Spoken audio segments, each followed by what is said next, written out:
Hello everyone, welcome to Mastering efcore, pro tips for generating migration scripts that work every time. So in this tutorial, I'll dive deep into the world of Entity Framework core migration scripts, uncovering the best practices and techniques for seamless database schema updates. We'll kick things off by exploring the fundamentals of migrations, ensuring you have a solid understanding of how they function within efcore. From there, we'll move on to optimization techniques, uncovering ways to streamline the migration generation process and improve efficiency. We'll also address complex scenarios, providing solutions for handling model changes, seed data, and more. By the end of this tutorial, you will not only be equipped with the knowledge to generate migration scripts effortlessly, but also armed with best practices to ensure error-free migrations every time. So let's get started. First of all, let me create an ASP.NET Web API project. Let's give it a name, efcore migration scripts.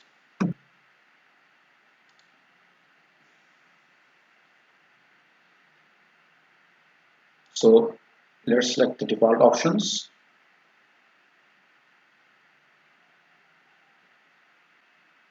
So here we are. So let's run this. Let me select HTTP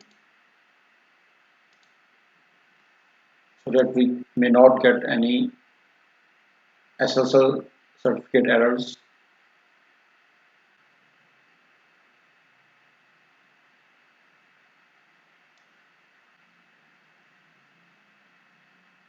So it is running fine. Let's close it.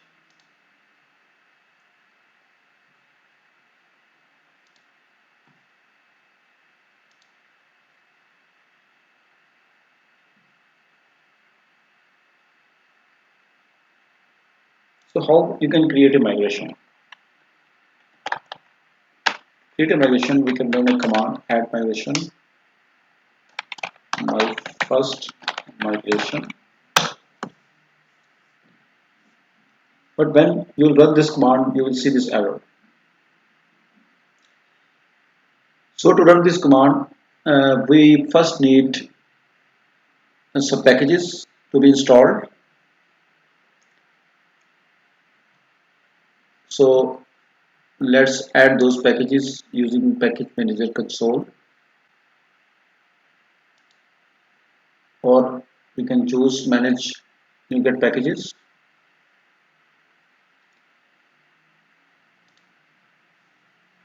So we'll need entity framework core,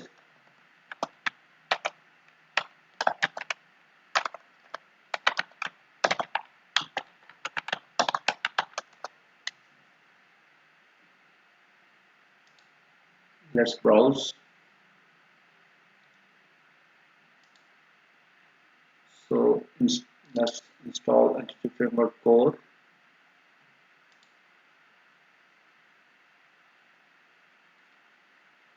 We'll also need entity framework design.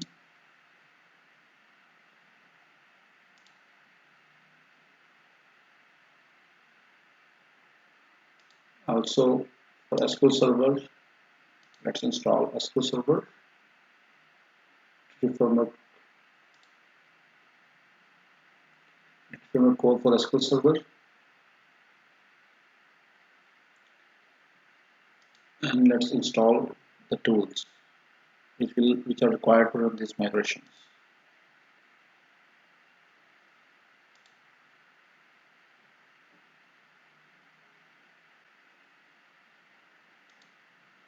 Once all of them are installed, you can go to package manager console and run this command.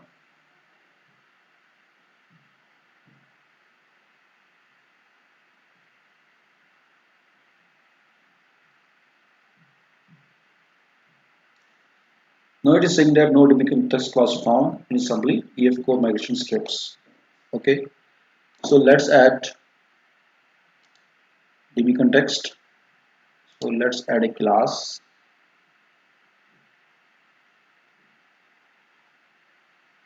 Let's call it my DB context.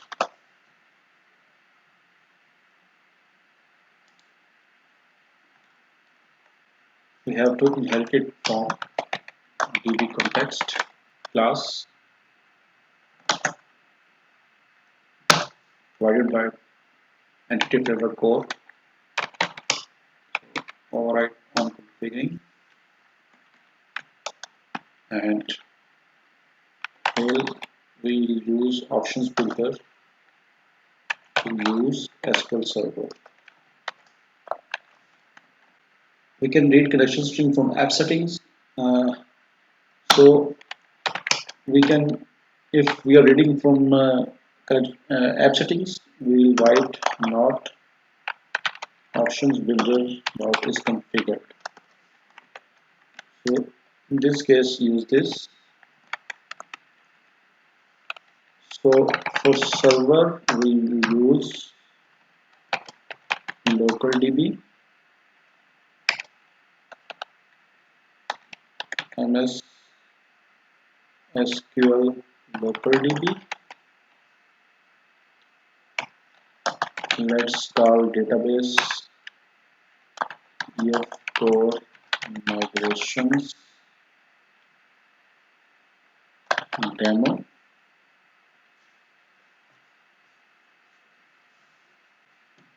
and trusted connection show.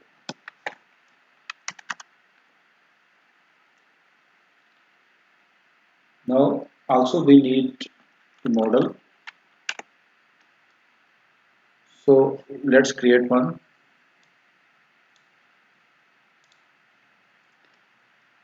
For example, let's create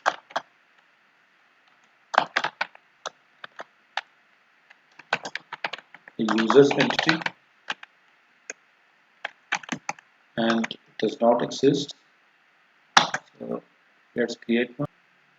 So let's add a class users entity. Let's add some properties. User ID and name. Let's add another property, for example, user's email, and for example, user's password. Okay. So here we create users, and it's getter and setter.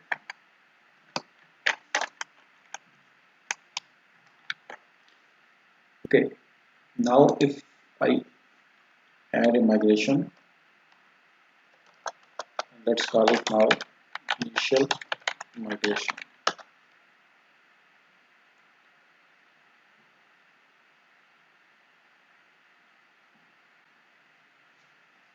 So this migration is created. Now we can update database.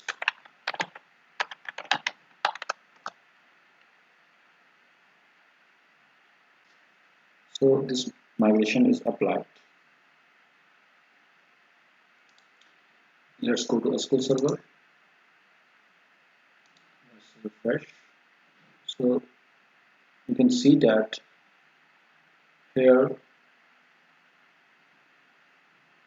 database is created, and also we can see our users table and EF migration history table. So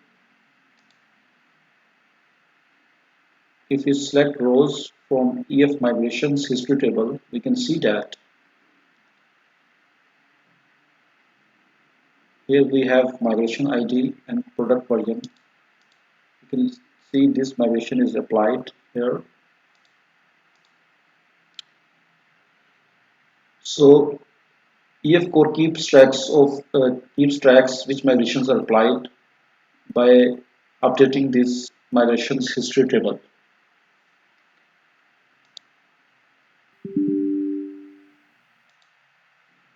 So let's close this. Let's select all the rows to users table. So no users here. So let's say you want to seed some users initially. So to do that, we can add another migration.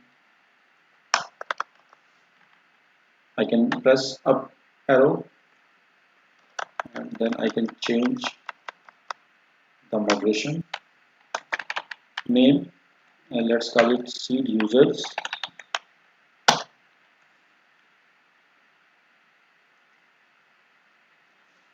So now you'll see it will create an empty migration. So we can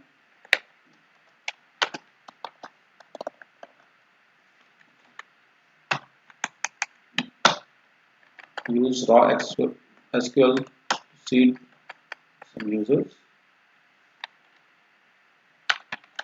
So let's call insert into users values and we have name, email and password, 4 values. So name,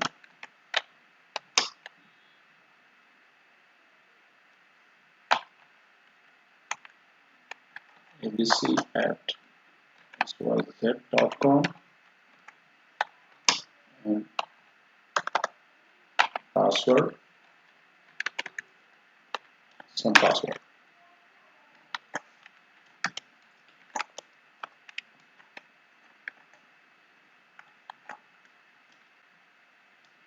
We can also write some down script to remove those users,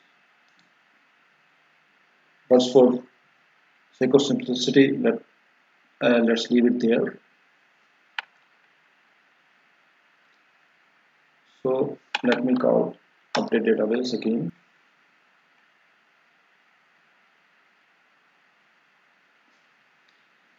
Now if we go to users table, we can see these data is seeded. And if I see this migrations history data, I can see both migrations are applied. And here, if I run update database again by pressing up arrow, so it is saying that database is up to date.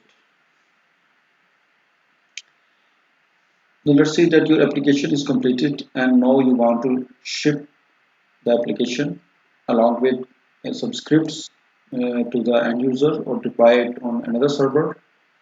So in this case, you can create in script SQL script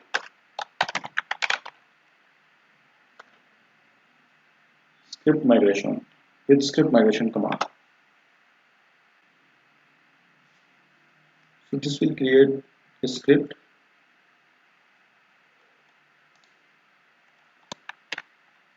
Let's say you ship that script to user and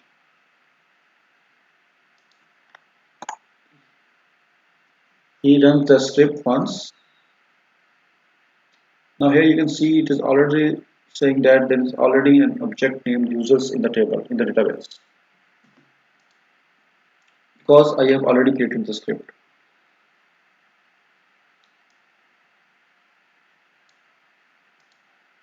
So here two rows are affected and if I go to my users table I can see there are multiple entries in the users table. So this script we are not sure that the end user might run this script twice or multiple times. So to overcome this problem, Microsoft has provided flag that we can use.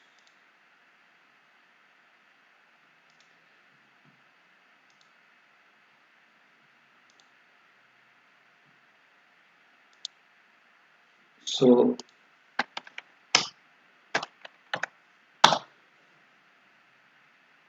which is -i. Now these scripts are created in a way that user cannot run those scripts twice. So if I copy this, paste it here, and run this, so it says that commands completed successfully.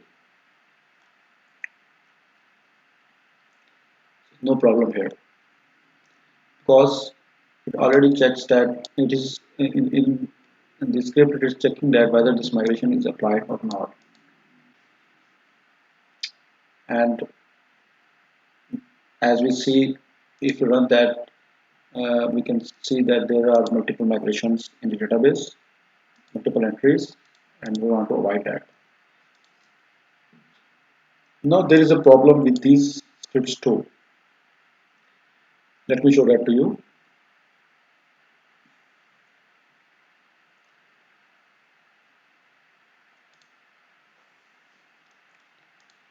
So let's say now we want that this password count should not be here, and we will store password in another table. So let's add migration, remove password, save.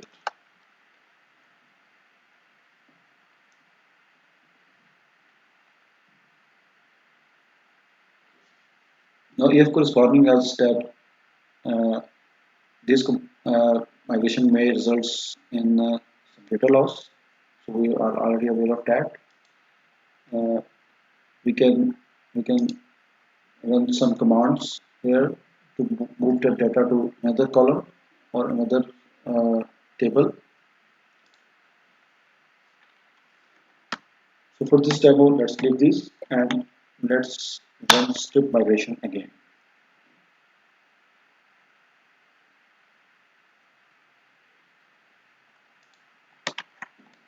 Now if I copy these script and paste it here and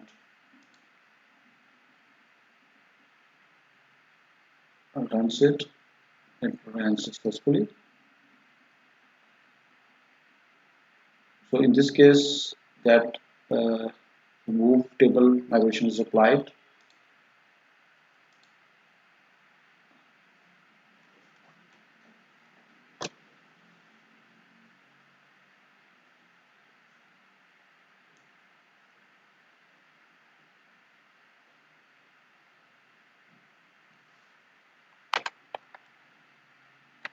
So I can run update database.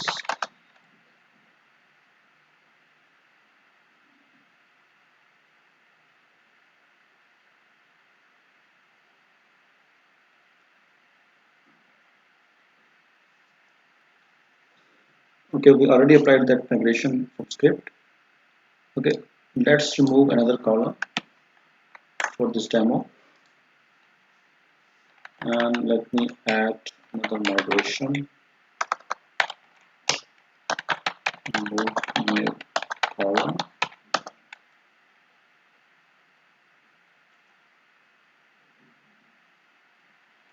So let me run update database.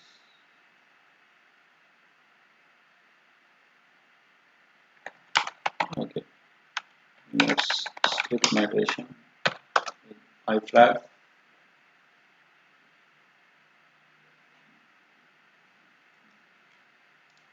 Let's copy the script.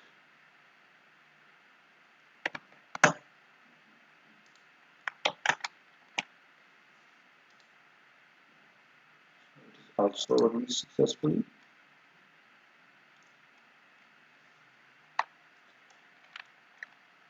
Okay, let me try to reproduce the problem which I want to show you.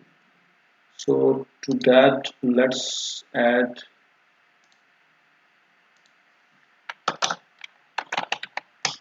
a column group ID,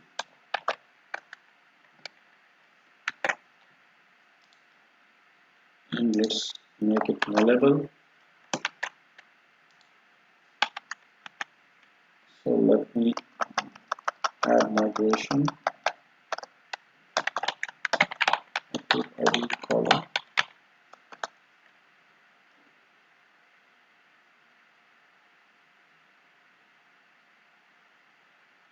So let me update the database.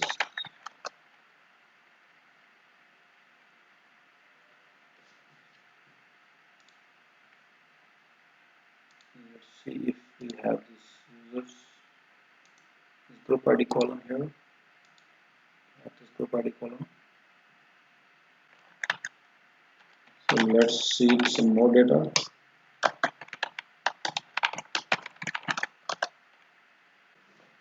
So let's write column names in this case,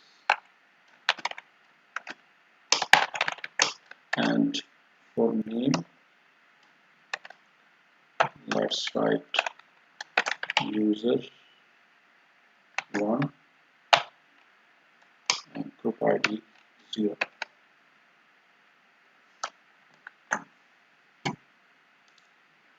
So let's update database.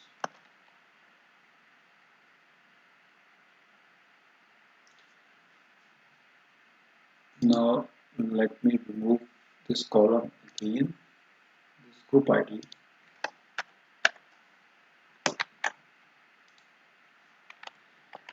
and add migration remove group ID column.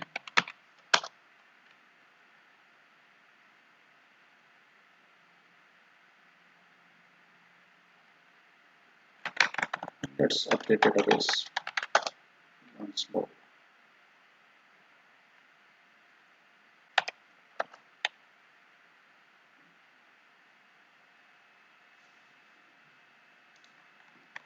Let's copy the script.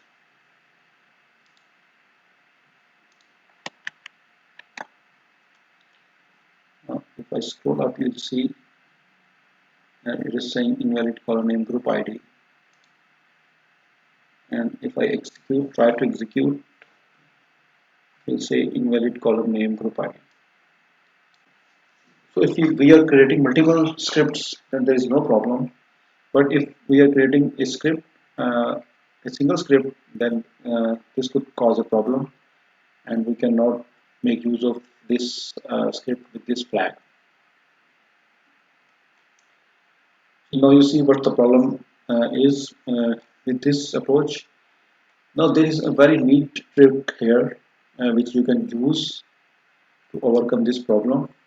So let me show that to you. So first of all, we have to go deep into efcore migration service, the migration and the command builder, and we will try to resolve the issue. So we'll have to create a class.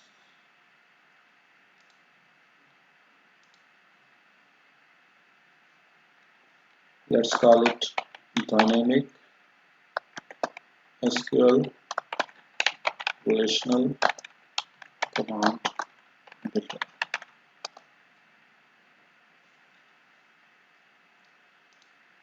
Let's inherit it from relational command builder.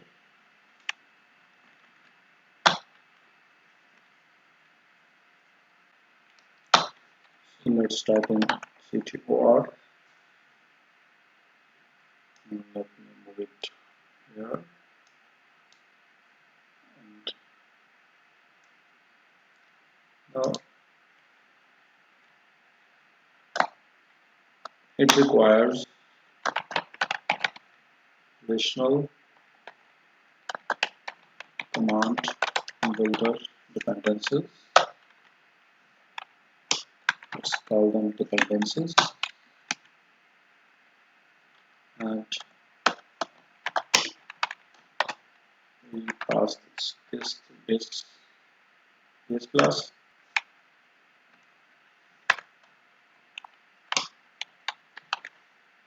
So here let's append the execute command, SQL command, starting with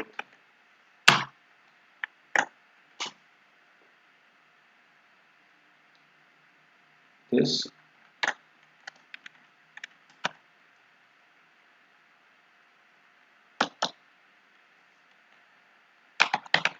and let's overwrite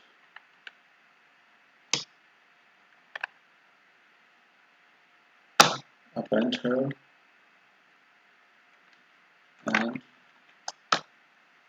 let's use the shorter form, and we call paste.append, but we'll replace the values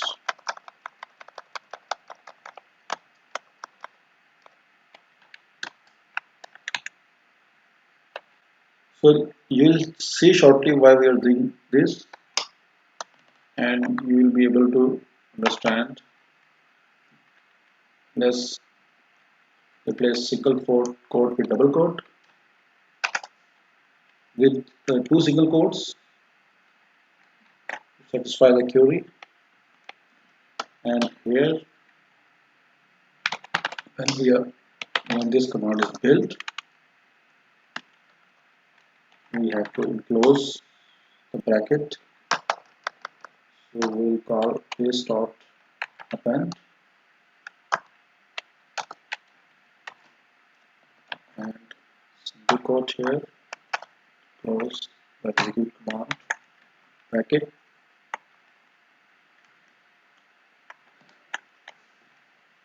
So this is the dynamic relational command builder we'll use to build those scripts.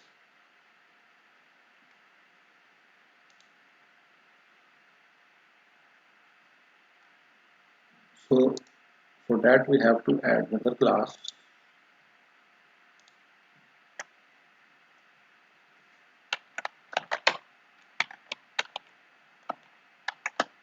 SQL relational command builder factory, and we'll inherit it from the base class,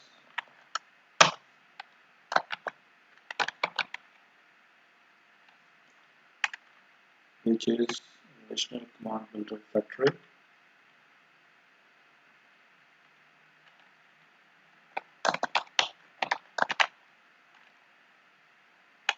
Here it is, factory.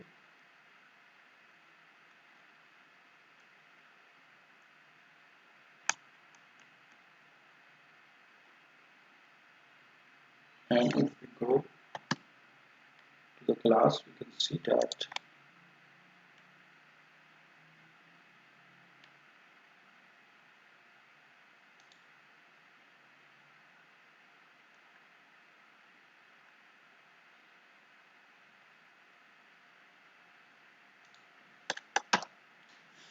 so it also requires a constructor. So let's write one.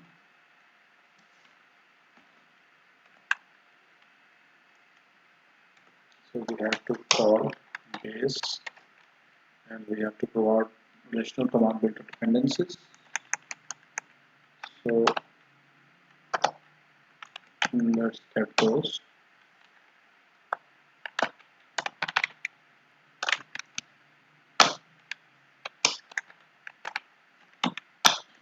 Pass those dependencies.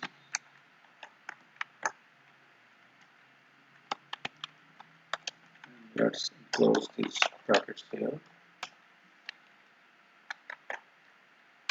and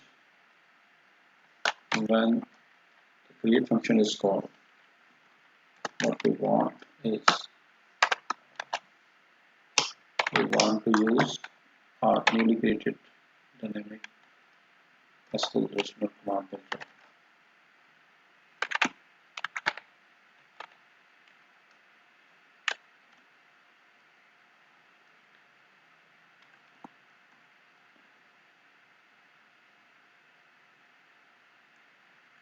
And let's pass the dependencies object dependencies property from the base class.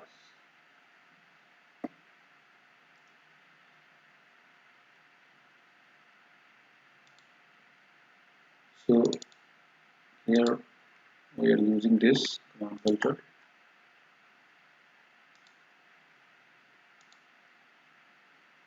and whenever this factory create method is called, we provide our own command builder. Now we have to use it in our DB context. So to use this, we have to place option builder service. So let's replace the service, and whenever that relational command builder factory is required, we want it to use our dynamic command builder factory.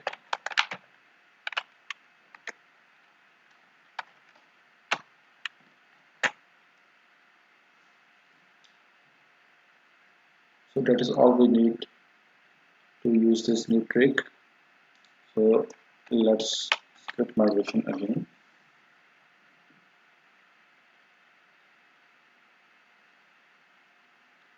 You will see shortly how this can benefit us. So every statement will be appended with this execute command. You see here, so that we avoid these errors.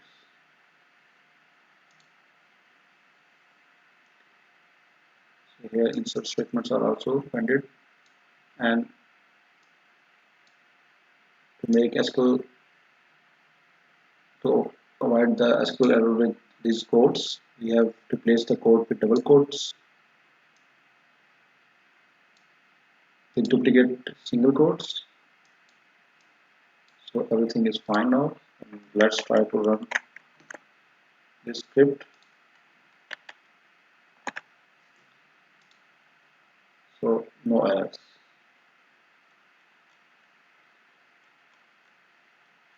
So this is a trick I wanted to show you. With the help of this, you can create these scripts that runs everywhere seamlessly without any problem. I hope you have liked this trick and this tutorial. I'll uh, upload the code in the repository, and I'll share its link in the description.